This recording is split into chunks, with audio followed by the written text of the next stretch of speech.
going on? It is yours truly, TJ Jones. Welcome to the Gumbo Pie Sports Podcast. Thank you for choosing the Gumbo Pie Sports Podcast, where we talk some of the hottest topics in all of sports. On this edition, we're going to be talking about quarterback Bryce Young and him canceling his upcoming visits to organizations. We're also going to be talking about some good news that happened for Damar Hamlin and also the trade of Allen Robinson from the Rams to the Steelers. But let's go ahead and kick it off by talking about Bryce Young, Alabama quarterback, the 2021 Heisman Trophy winner. And on a lot of people's boards, they consider him as the number one quarterback in this upcoming draft. Well, Bryce Young has canceled the rest of his visits to organizations. Now, a lot of people are considering this as an indication that Bryce Young has been told by the Carolina Panthers, who have the number one pick, that he will be their first choice for this upcoming draft. I think that this is a great thing for Bryce Young. I think that Bryce Young, without a shadow of a doubt, is the best quarterback in this year's draft. I think that when you're talking about Bryce Young, a lot of people like to talk about his height, talking about he's not good enough because, you know, he's not tall enough, right?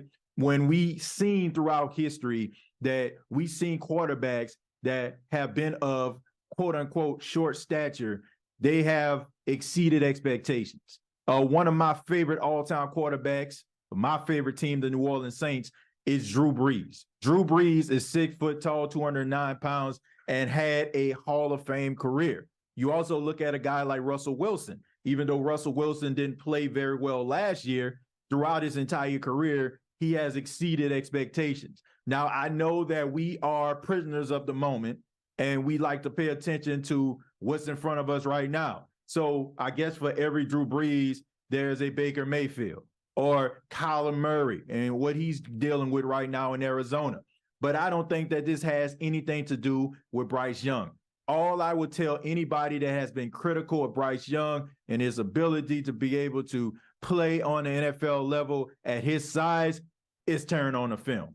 The film does not lie. This guy can make plays inside of the pocket. He can move around and make plays outside of the pocket. And you look at his stats, which I have right here. I mean, in 2022, he had 3,328 yards, 32 touchdowns, and 5 interceptions. In 2021, when he won the Heisman Trophy, he threw for 4,800 yards, 47 touchdowns, and 7 interceptions. I mean, the tape does not lie. The guy goes out there and he performs at a high level. He gives you a high completion percentage, and he is a guy that is a true leader. I had an opportunity to talk to Bryce Young at the Combine, and I asked him, you know, who did he talk to leading up to the draft process? You reached out to anybody about the draft process? Any NFL players? What type of advice did they give you? Yeah, 100%. You know, I've talked to a good amount of guys. I try to prepare myself as much as I can for the next level and for this process. You know, specifically, I was talking to Mac earlier this week, and he gave me a lot of great advice about, you know, kind of just how to carry yourself. You know, things that he's learned in his years there. You know, a lot of things that, you know, I'm going to take and hold on to, and I'm super grateful for the guidance I've gotten from him, on top of, you know, many other NFL players. And that's only half of what we've seen from Bryce Young. I mean, the entire interview, the guy answered all the questions. I mean, he did it with a lot of confidence, and he's a very likable guy.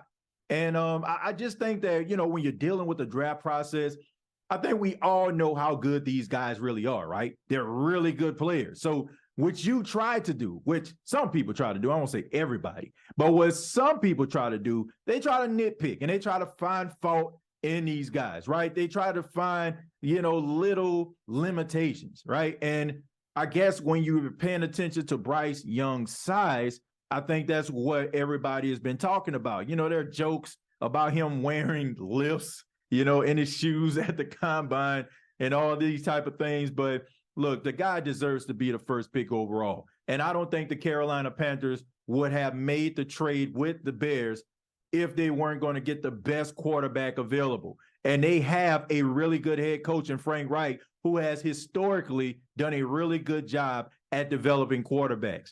Everybody has been very skeptical of Carson Wentz, but under Frank Reich, under his tutelage, Carson Wentz has produced some of his best seasons as a quarterback, including a season where he would have won the league MVP if he didn't tear every ligament in his leg, right? Back in 2017, the year where the Philadelphia Eagles went and won the Super Bowl. Even with Nick Foles. I mean, Nick Foles went through the playoffs and played outstanding. He played so outstanding that he won league MVP.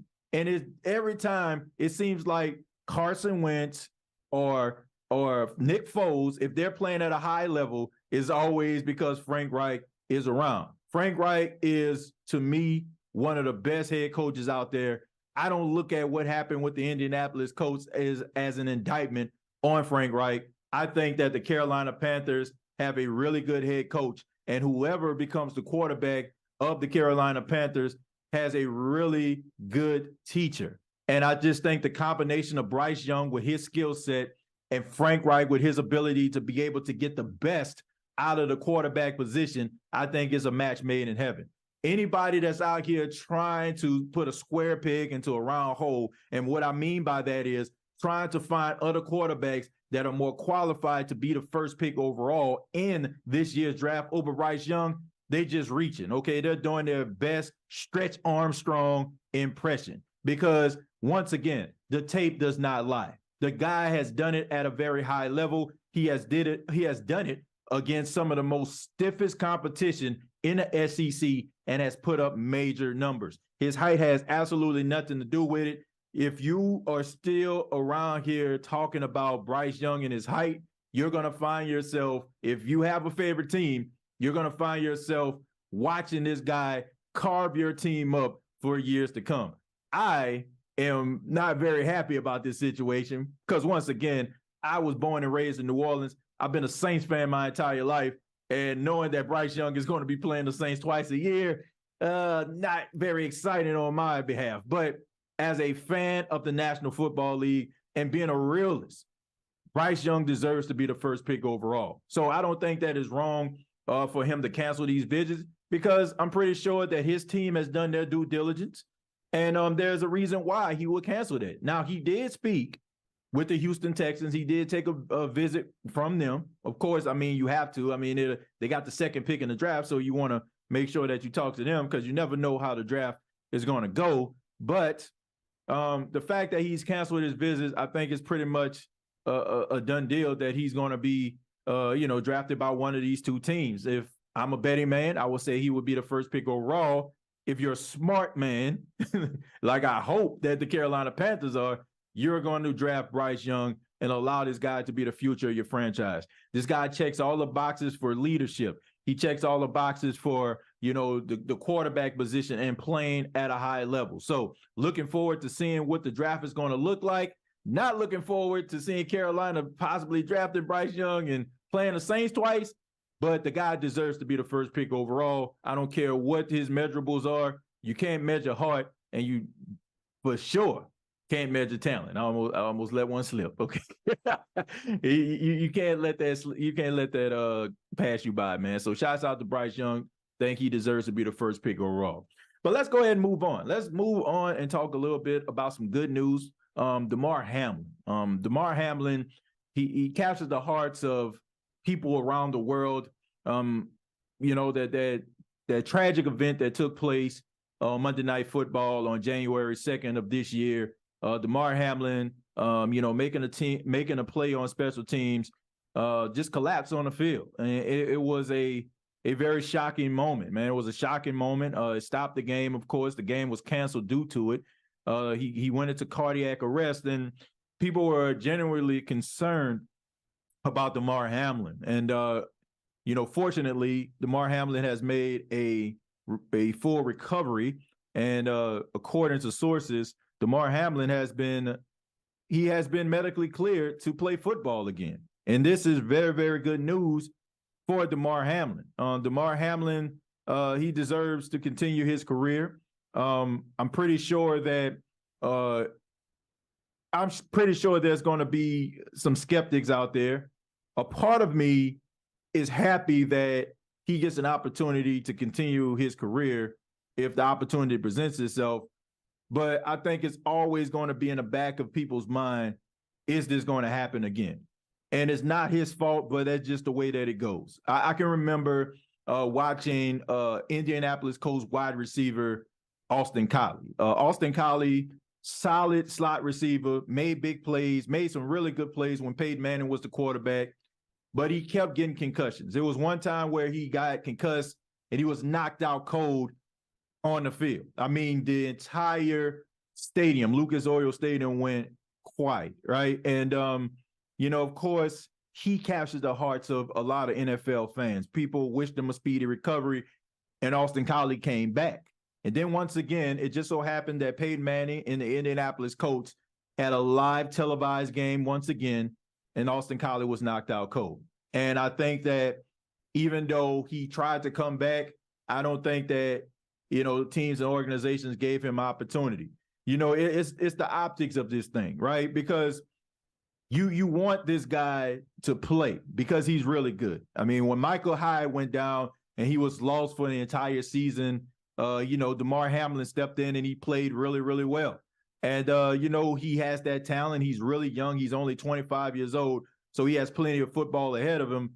But you have to be genuinely concerned about that person. And also, if there's a possibility of this happening again, if this could happen again, it's going to maybe possibly have teams wondering, what if this happened again, and how would this look for the National Football League? I think that him being medically cleared is a start. I think that teams are once again going to be kind of hesitant, but I don't think that it's going to stop him from fully getting an opportunity. But if I am a part of an organization, rather I'm a head coach or rather I'm a GM, that is going to be a genuine concern. But I just think that a guy who has captured the hearts of everybody, right? Because, I mean, the fact that it was a nationally televised game on Monday Night Football, millions of people watching this because it's the only game on TV, and the fact that it happened the way that it did, you find yourself rooting for the guy because you want him to be able to get his life back. And shouts out to the Buffalo Bills doing right by him. Some teams could have, not paid him, his full contract, but the Buffalo Bills did do that, and they have been a class act the entire time. Damar Hamlin coming back, do I see it happening 100%? I will have to say no, but just to know that this guy has made a full recovery to a point where he can actually play football again is a blessing. Is an absolute blessing. Like, this is one of those situations where it's a miracle, because once again, everybody that was on the field that night, like when the cameras were panning to them, you can see you can see the concern in their eyes. You can see tears rolling down these physically imposing men's eyes, looking at their fallen teammate, if you're the Buffalo Bills, and looking at their fellow NFL, NFL player on the field struggling and fighting for his life.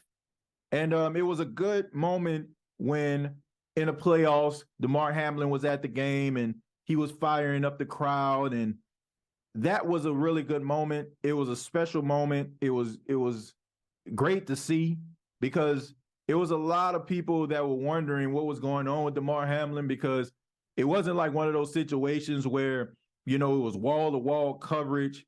There was only so much that people were saying. There wasn't really many pitches going on around him as far as his overall health. So to actually see him go to the game, being, having the opportunity to be at the game, healthy, strong, and cheering on his team was an absolutely special moment. So I'm hoping that this guy, gets an opportunity, to play again. But once again, I still think it's going to be an uphill battle because his health condition and how it transpired is going to be a genuine concern for teams going forward.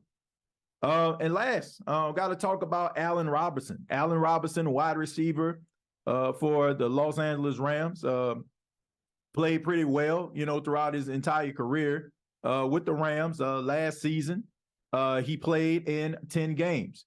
He had 33 receptions for 339 yards, 3 touchdowns. The year before that, in Chicago in 2021, He played in 11 games. He had 38 catches for 410 yards and a touchdown. And back in 2020 was one of his most productive years as a Bear. He played in 16 games. He had 102 receptions for 1,250 yards. Now, I know some people probably wondering to themselves like, oh, he was productive. And I read the stat line, and the stat lines of the last 2 years wasn't a very productive guy. I look at a guy like Allen Robinson as an individual that has gotten the short end of the stick. And what I mean by that is he's an extremely talented wide receiver, but the guys who have thrown him the football throughout the years have not been very good. And they have not matched the skill set of Allen Robinson. When I look at the Chicago Bears, when he was out there performing, I can only imagine what Allen Robinson's stat line would have been like if he had a quarterback like Mahomes, if he had a quarterback like Rodgers, if he had a quarterback like Brady, what his stat line would have looked like. This guy had Blake Bortles throwing him the football when he played in Jacksonville, right? He had 1,400 yards back in 2015, right? He had 883 yards in 2016 for the Jaguars. He was putting up numbers with Blake Bortles as his quarterback. Then he goes to Chicago. He goes to Chicago, and he has Mitchell Trubisky throwing him the football. And then he had a little bit of Chase Daniel throwing him the football, a little bit of Nick Foles throwing him the football, a little bit of Andy Dalton throwing him the football. And this guy still was the number one receiver on his team. If Allen Robinson would have went to a really good, stable situation where they didn't have quarterback issues, Allen Robinson would be considered one of the best wide receivers in all of football. And it's a shame that the majority of his career has been squandered by bad quarterback play. And I feel bad for him once again, even though he got traded from the Rams to the Steelers, you're still dealing with a guy in Kenny Pickett that you do not know what you got. Right? I mean, he showed flashes last season, made some plays, got better as time went on, but he still leaves a lot to be desired. And if you ask anybody, seriously, if you ask anybody in the Pittsburgh Steelers organization, are they 100% sold on Kenny Pickett, they'll probably give you some lip service, but in reality, I guarantee you they are not. And Allen Robinson finds himself in another position again where he has to go out there and turn chicken you-know-what into chicken salad. I feel bad for the brother. I mean, he has made quite a bit of money throughout his career, but it comes a time when you start to become a seasoned veteran, when you made your money, you think about legacy. You think about how you are going to be remembered. And you want to be able to add some playoff appearances, some Pro Bowls, some Super Bowls to your resume to beef it up, to make you more appealing for the Hall of Fame. Allen Robinson, once again, is a guy who has had all the talent in the world, is physically gifted as a wide receiver. He's about 6'3", 210, 211 pounds, something like that. But the guy is absolute positive beast out there on the field. Dude is the truth. And I watched him throughout his career, and it's just sad that, once again, you don't have a quarterback that can match your energy. You know, I can understand why, some of these wide receivers out here that have all this talent can get upset when, they have quarterbacks that are struggling, because they know that they're capable of making plays. They know they're capable of being in these wide receiver who's the best conversations, but they can't because they're limited. The wide receiver position is a dependable position. You're dependent on a quarterback to be able to get you the ball where you can make plays. Allen Robinson has carved out a lane for himself good enough for him to get paid because he was able to show a little bit of his talent. But I just can't help but to think how good Allen Robinson would have been, like what level he could have reached if he really would have had like a franchise quarterback throughout his career. But I guess that's one of those questions that will never be answered. But he goes to a new situation. The Pittsburgh Steelers, they need some help at the wide receiver position. George Pickens played pretty well. A rookie came in, he did his thing. He left a lot to be desired. You know what I'm saying? He's still a little raw, still has some work that he needs to he needs to do in order for him to get better. But adding Allen Robinson to the wide receiver room brings in a veteran leader who has seen it all, done it all, and be able to provide some mentorship for some of those younger wide receivers that are out there. There was something that was missing. Chase Claypool, who ended up, getting traded from the Steelers to the Chicago Bears. They left a void. And I think that Allen Robinson can fill that void because, in my opinion, he's better than Chase Claypool. I mean, Chase Claypool showed flashes, and I don't know, all of a sudden, everybody thought that he was going to be, one of those top wide receivers, and seemed like he spent more time on Twitter, tweeting and making TikTok videos than he did in the film room trying to get better. But Allen Robinson, this guy's a professional. He's a guy that I know can go out there and make plays, and he's going to continue to do so. So hopefully this situation can be a better situation. Hopefully that Allen Robinson can, be productive for the Pittsburgh Steelers. But he's a guy that I just wondered to myself, like, what could have been.